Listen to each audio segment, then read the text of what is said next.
ఏమీ చిన్నప్పటి నుండే చాలా అటెన్షన్ గ్రాప్ చేసేదంట. ఎక్కడికి వెళ్ళినా తను మాట్లాడితే చాలు ప్రతి ఒక్కరు నోరు తెరిచి చూచేవారంట. అంత చిన్నప్పటి నుండే చాలా గంభీరంగా, చాలా అల్లారముద్దుగా, అదే రీతిగా లాడుగా పెంచబడ్డది. ఒకే కూతురు కదండి, ఒకే కూతురు ఉంటే ఎలాగ పెంచుతారు?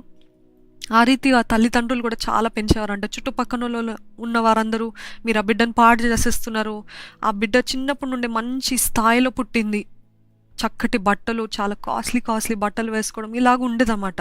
ఎక్కడికి వెళ్ళిన అందరూ చప్పట్లు కొడుతుంటే తనకి నచ్చేది. అయితే అన్ని లోకల్ థియేటర్ ప్రొడక్షన్స్లో మాట్లాడాలని తనని పిలిచినప్పుడు అన్నిట్లో సిల్వర్ మెడల్, గోల్డ్ మెడల్ సంపాదించుకుంది. ఎక్కడికి వెళ్ళినా షీ వాజ్ ఫేమస్, ఎక్కడికి వెళ్ళినా ప్రఖ్యాతి పొందింది. ఎందుకు అనంటే తనకున్న వాగ్దాటును బట్టి. అంత చిన్న వయసులో తన డ్రమాటిక్ ఎక్స్ప్లెనేషన్, తను చూపించే, తను మాట్లాడే తీరు, తన యాక్టింగ్ అవన్నీ చూసి చాలామంది ఆశ్చర్యపోయేవారంట. అయితే 13 yearsకి తనకు ఒక అవార్డు వచ్చింది. ఏంటిదంటే she an outstanding public speaker అని. 13 సంవత్సరాలకే షీ రిసీవ్డ్ అన్ అవార్డ్. ఆ రీతిగా తను ఎక్కడ పోయిన మెప్పులు, ఎక్కడ పోయిన ఘనత, ఎక్కడ పోయినా తనని చూసి చప్పట్లు కొట్టడము అలాగ అలవాటు పడ్డది. అలాగ అలవాటు అయిన తర్వాత తన స్కూల్లో ఒకరోజు వెళ్ళినప్పుడు ఆ స్కూల్లో ఆ సార్, ఆ ప్రొఫెసర్ స్టార్ట్ చేశాడంట టీచింగ్. ఏంటిదంటే ద డార్విన్స్ థియరీ. ఏంటి ఆ డార్విన్స్ థియరీ అంటే, మనము మనుషులము దేవుడు సృష్టించిన వారం కాదు, కానీ మనము కోతి నుండి వచ్చిన వాళ్ళము అని. మీకు తెలుసు కదండి, మనం కూడా చిన్నప్పుడు స్కూల్లో చదివాము. మనం ఏదో చదవాము, రాసాము, అంతే, అంత మటుకే, కానీ దాని గురించి ఎక్కువగా ఆలోచించలేదు. ఆ డార్విన్స్ థియరీ ఎక్స్ప్లెయిన్ చేస్తున్నప్పుడు, అంటే కోతి నుండి వచ్చారు మీరు అని ఎక్స్ప్లెయిన్ చేస్తున్నప్పుడు తనకి మనసులో నచ్చలేదంట. అప్పటి వరకు బైబిల్ స్టోరీస్ విన్నది, బైబిల్ స్టోరీస్ చెప్పింది, ఎంతగానో వాదించిందంట ఆ ప్రొఫెసర్ తోటి. అట్లెట్లా అంటారు మీరు, మనం దేవుడి నుండి వచ్చాం కదా అంటే, ఆయన ఒక 10 బుక్లు తన చేతిలో పెట్టి ఇవన్నీ చదువు, అప్పుడు నీకు అర్థమవుతుంది మనం ఎలాగొచ్చామో అని ఆ డార్విన్స్ థియరీ గురించి బాగా ఎక్స్ప్లెయిన్ చేశాడంట. అది చదివిన, ఆ బుక్స్ చదివిన ఏం చేస్తుందంటే, నిజంగానే మనమందరం కూడా కోతి నుండి వచ్చిన వారమే అని she comes to a conclusion. And she started believing science more than God. చూసారండి, మెల్లమెల్లగా ఎలాగా అపవాది మనల్ని మన పిలుపు నుండి ఎలాగ తప్పించాలని ప్రయత్నిస్తాడో. మీరు కూడా గ్రహించారు ఎప్పుడైనా?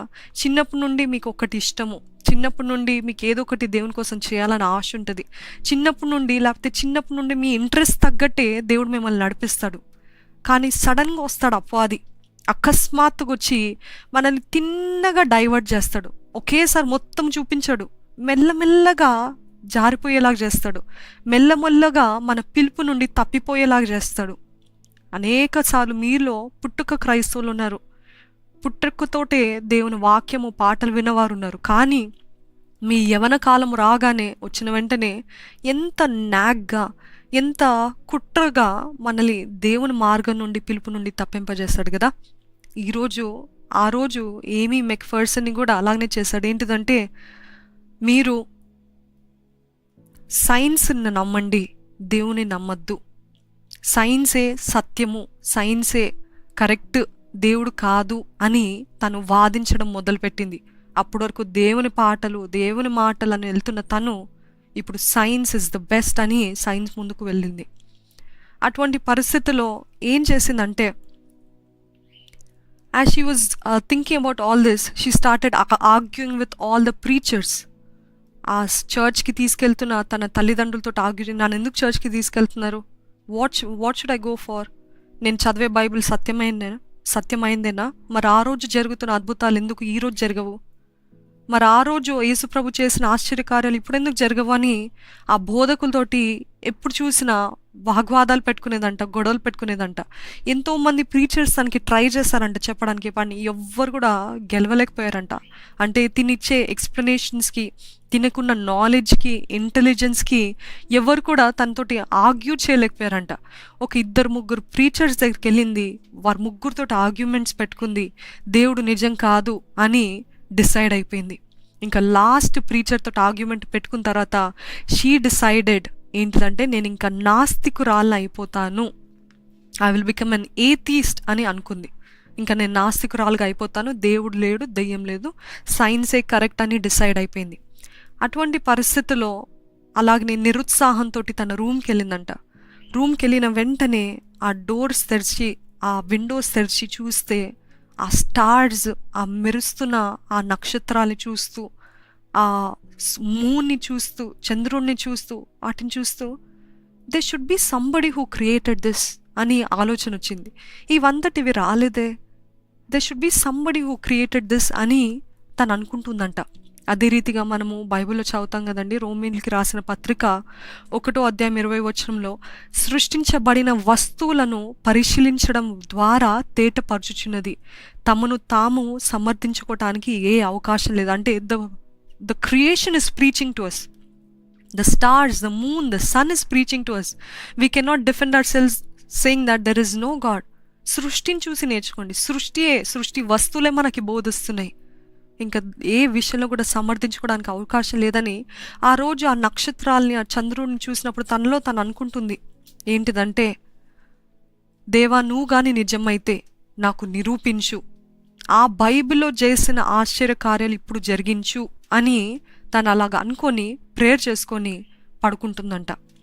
పడుకున్న 2 రోజులకి తను తన స్కూల్ నుండి వారి తండ్రి డ్రాప్ చేయడానికి తీసుకెళ్ళడానికి వచ్చినప్పుడు అక్కడ ఒకటి చూసింది, ఒక బోర్డ్, ఒక బ్యానర్ చూసింది. ఏంటిదంటే the Holy Ghost revival from Robert Semple అని చూసింది. అంటే పరిశుద్ధాత్మ ఉజ్జీవము రాబర్ట్ సెంపుల్ అనే దైవజనుడి ద్వారా అని చూసింది.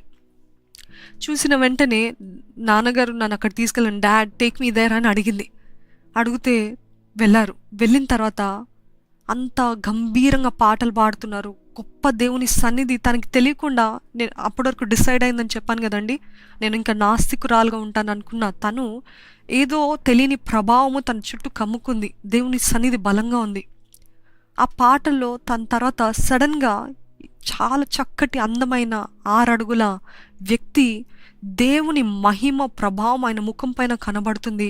ఆయన రాగానే తను వెంటనే ఆశ్చర్యపోయేది, ఇతనిలో ఏదో ఉంది, there some kind of strength, there some kind of power in him, ఏదో శక్తి ఉంది తినలో అని అనుకుందనమాట. అనుకున్న తర్వాత ఇంకా కళ్ళు ఆర్పకుండా చూస్తుంది అసలు ఏం జరుగుతుంది. తన హృదయం ఇంకా బండబారిపోయి ఉందండి, మైండ్ యూ.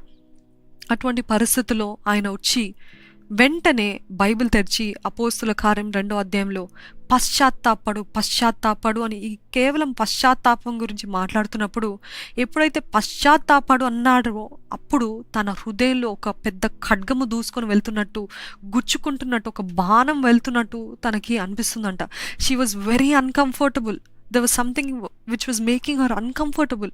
ఆ మాటలు, ఖడ్గం వంటి మాటలు తన హృదయంలో దూసుకొని వెళ్తుంటే she couldn't sit still. She was feeling very uncomfortable.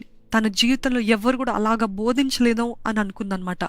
అయితే ఆయన ప్రసంగము ముగించి అలాగా ఆకాశం వైపు చూస్తున్నప్పుడు సడన్గా ఆయన అన్య భాషలో మాట్లాడడం ప్రారంభించారు. ఆయన ఫేస్ అంతా కూడా, ముఖం అంతా ప్రకాశించడం స్టార్ట్ అయిందనమాట.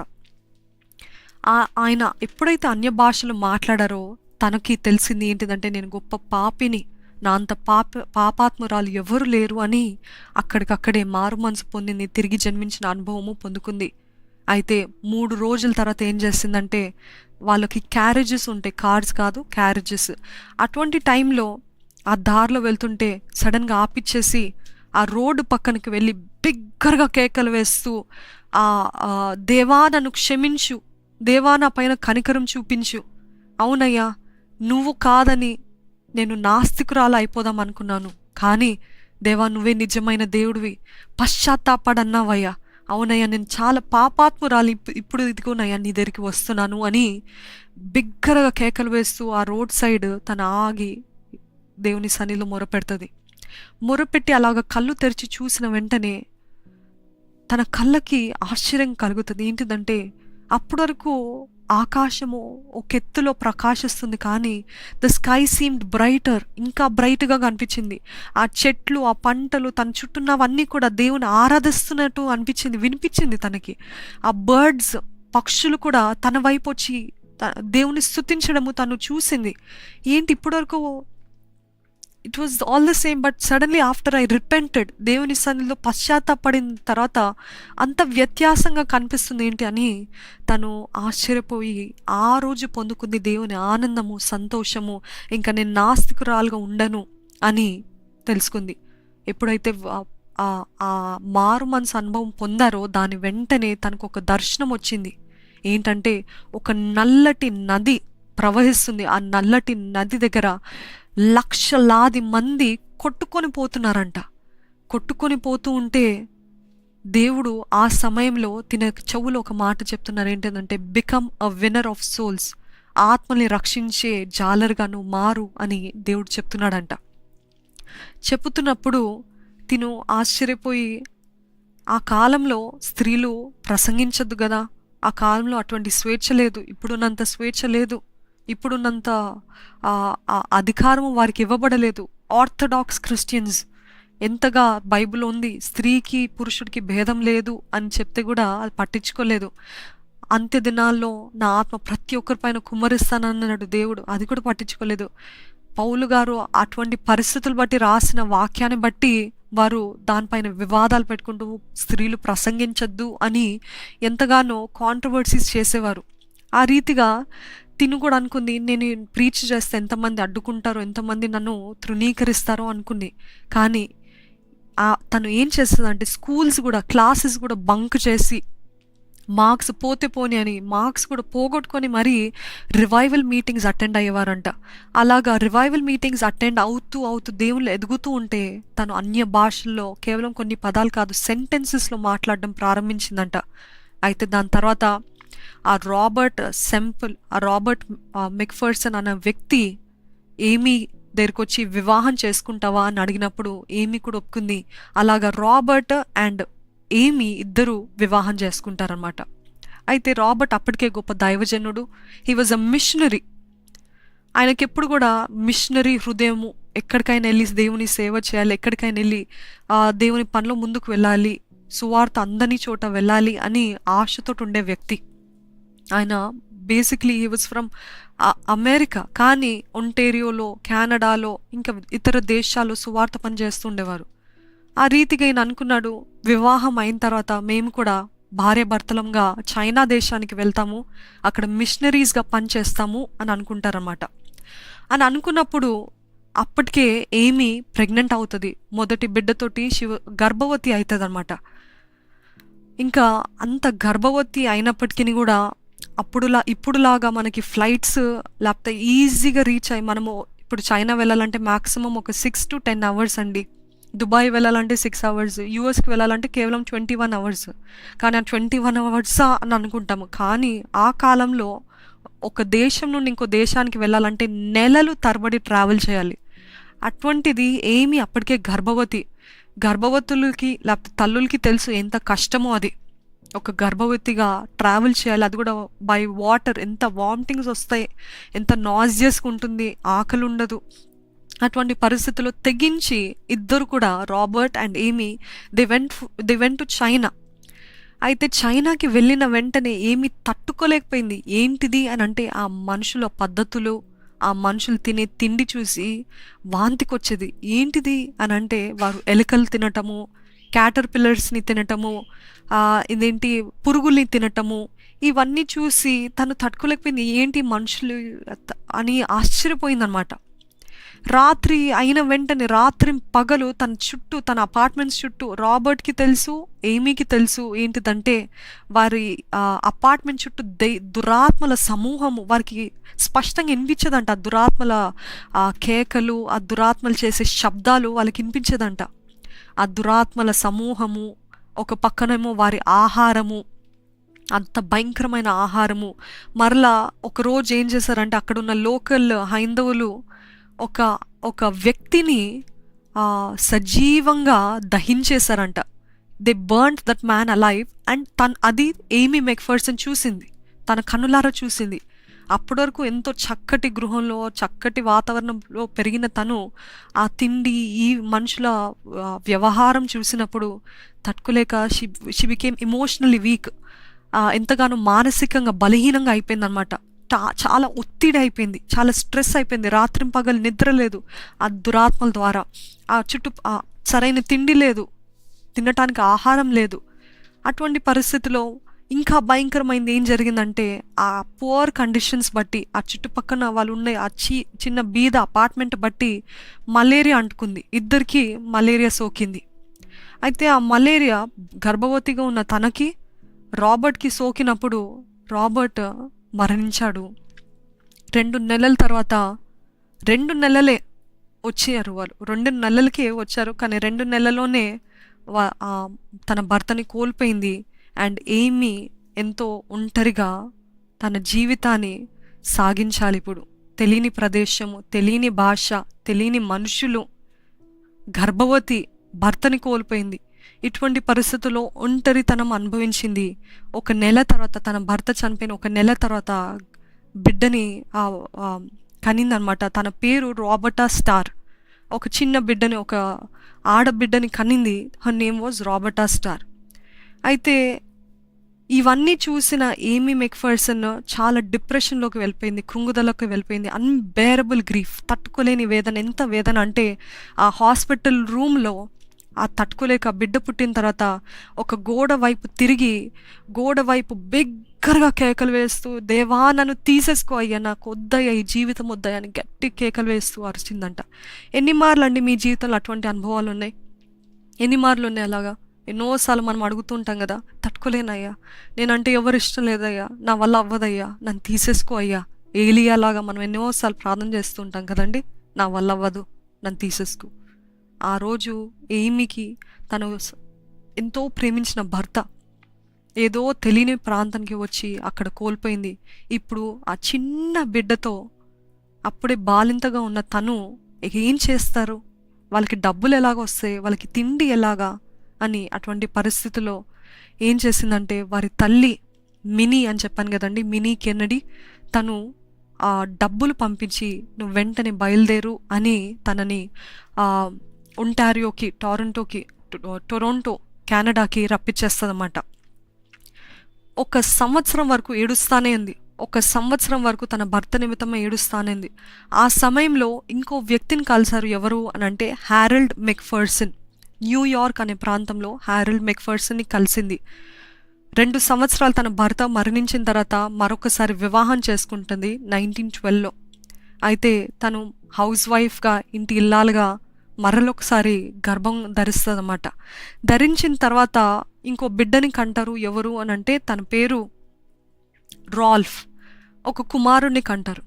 కనిన తర్వాత ఈ మ్యారేజ్లో చాలా ప్రాబ్లమ్స్ ప్రారంభించబడ్డాయి. ఏంటిది అని అంటే, తన భర్త ఈ హారల్డ్ అనే వ్యక్తి తినని ఒక ప్రాపర్ ఉమెన్గా, అంటే ఒక హౌస్ వైఫ్గానే ఉండాలి, నువ్వు సేవ చేయడానికి వీలేదు, నువ్వు పిల్లల్ని చూసుకోవాలి, వంట వండాలి, ఇల్లు తుడవాలి, ఇంటిని మేనేజ్ చేయాలి, అంత మటుకే కానీ సేవ అంటూ సువార్త అని చెప్పి నువ్వు వెళ్ళొద్దు అనేసి ఆయన ఎంతోగానో తనకి లెక్చర్స్ చేసేవాడు అనమాట.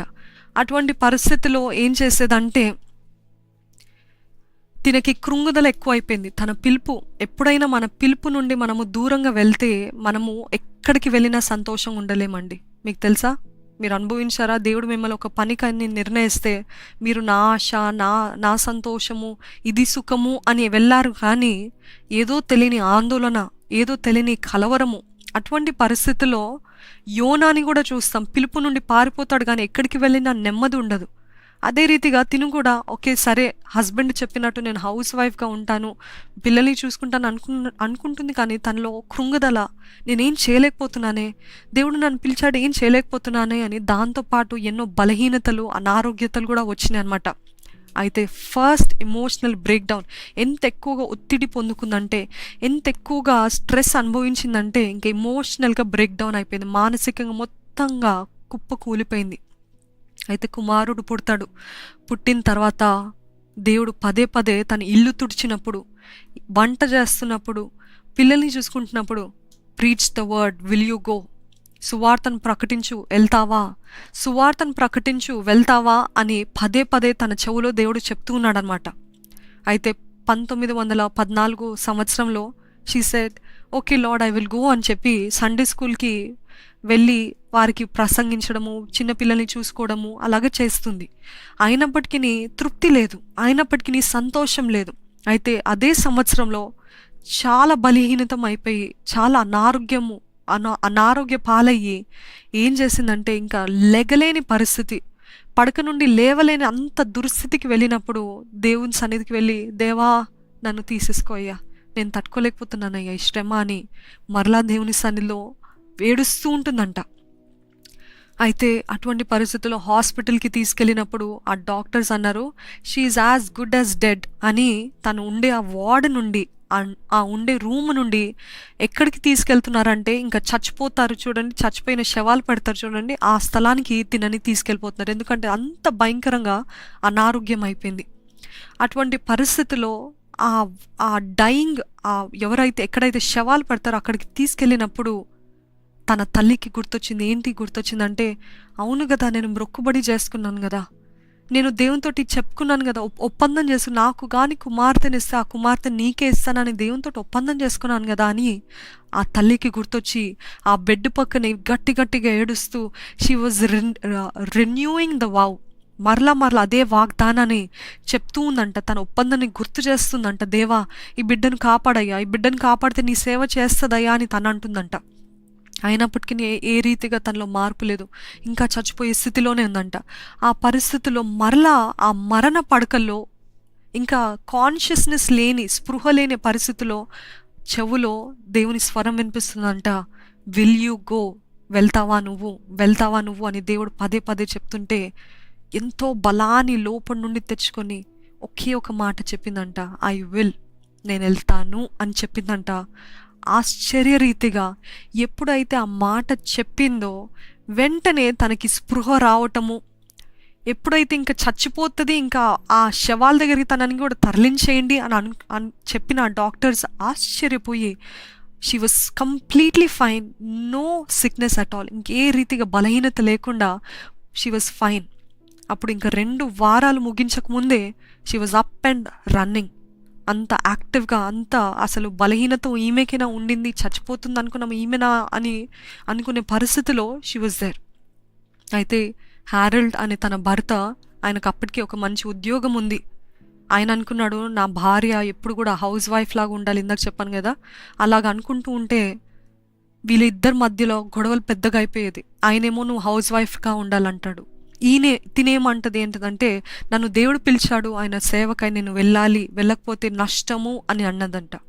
అయితే ఇలాగ ఇద్దరు గొడవలు పడి అసలు ఒక కంక్లూజన్కి రాలేక ఏం చేస్తుందంటే, ఒకరోజు చెప్పా చేయకుండా 1915లో తన పిల్లని చేత పెట్టుకొని బ్యాగ్స్ అన్ని ప్యాక్ చేసుకొని వెళ్ళిపోతుందంట.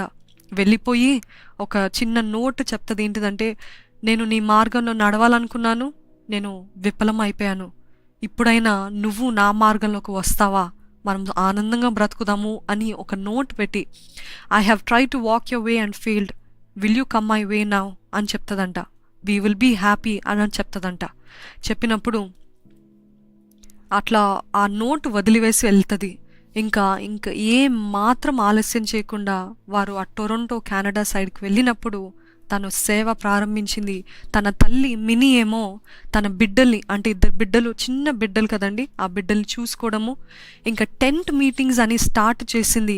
అప్పటికే చిన్నప్పటి నుండే తనకి ఎంతో అట్రాక్టివ్ పర్సనాలిటీ, డైనమిక్ పర్సనాలిటీ కదా, తన the way she carries herself, she was already gifted with that oration skills, అంటే వాగ్దాటుని, తన ప్రెజెంటేషన్ కానీ అప్పటికి ఎంతో ఉంది. కాబట్టి ఇప్పుడు తనకి it was not a big task. అయితే ఇంకా వెంటనే టెంట్ మీటింగ్స్ స్టార్ట్ చేసింది. ఆ టెంట్ మీటింగ్స్లో వచ్చిన వారందరికీ ప్రార్థన చేయడము, ఆ అంట్లు కడగడము, ఇవన్నీ చేస్తూ ఉంది.